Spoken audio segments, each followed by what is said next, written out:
Nuaiman bin Amru bin Rafa'ah adalah salah satu sahabat Rasulullah SAW. Nuaiman adalah seorang pemabuk yang diriwayatkan akan masuk surga sambil tertawa.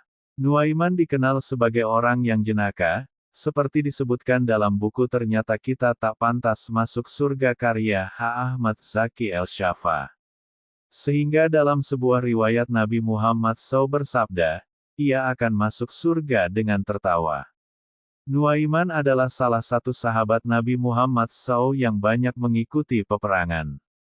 Namun Nuaiman dalam kesehariannya suka mabuk. Dalam riwayat Imam Ibnu Hajar dalam kitab Fathul Bari menceritakan bahwa pada zaman Rasulullah SAW ada seorang sahabat dan anaknya yang suka mabuk.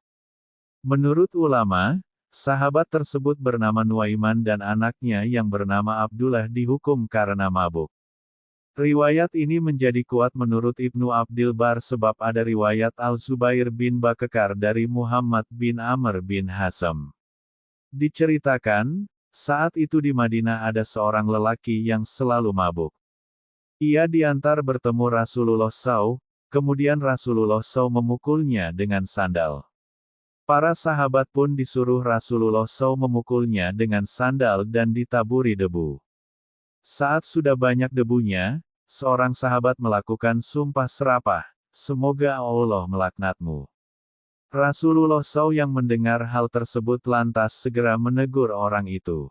Rasulullah mengatakan, jangan begitu, walaupun dia pemabuk, tapi dia mencintai Allah dan Rasul-Nya. Sementara, dalam riwayat lain, Nuaiman dan anaknya bukan hanya sekali mabuk. Menurut Imam Ibnu Abdil Bar, Nuaiman mabuk sebanyak lebih dari 50 kali. Akhirnya ia dihukum berkali-kali oleh Rasulullah SAW dan sahabat lainnya. Namun, Nuaiman memiliki sifat jenaka yang selalu membuat Rasulullah SAW terhibur.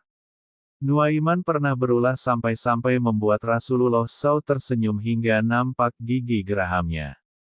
Dikisahkan, pada suatu hari Nuaiman pernah diajak berdagang oleh Abu Bakar As-Siddiq bersama sahabat yang lain untuk pergi ke negeri Syam. Salah satunya ada Suwaibit bin Harmalah. Begitu hari mulai menjelang siang, Nuaiman yang sudah lapar menghampiri Suwaibit yang saat itu ditugaskan untuk menjaga makanan. Suwaibit dengan sikap penuh amanahnya tentu menolak saat Nuaiman hendak meminta satu potong roti untuknya. Hingga Nuaiman berkata, kalau memang begitu, artinya kamu setuju saya buat ulah. Nuaiman pun berjalan ke pasar dan mencari-cari wilayah yang menjual hamba sahaya atau budak. Hingga kemudian Nuaiman berkata kepada orang-orang di sana bahwa ia memiliki hamba sahaya dengan harga yang sangat murah. Nuaiman juga menyebutkan, hamba sahaya yang dimilikinya hanya memiliki satu kekurangan yakni berteriak bahwa dirinya orang yang merdeka bukanlah hamba sahaya. Mendengar itu, orang-orang di sana pun tertarik dan Nuaiman mengajaknya menghadap Suwaibit.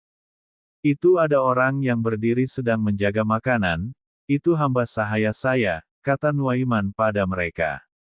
Mereka pun memberikan uang pada Nuaiman dan menghampiri Suwaibit untuk menangkapnya. Suwaibit yang terkejut kemudian berkata, saya bukan hamba sahaya, saya orang merdeka, yang hanya dibalas oleh orang-orang tersebut bahwa mereka sudah tahu kekurangannya itu. Tak berselang lama, Abu Bakar As-Siddiq pun kembali dan mencari-cari Suwaibit yang dijawab oleh Nuaiman kemudian, sudah saya jual, wahai Abu Bakar. Nuaiman pun menceritakan dengan jujur apa yang terjadi pada Abu Bakar, kemudian Suwaibit kembali ditebus oleh Abu Bakar dari orang-orang Syam itu. Sampailah kisah tersebut ke telinga Rasulullah SAW. Kisah ini yang membuat Rasulullah tertawa hingga menunjukkan gigi gerahamnya di depan para sahabat.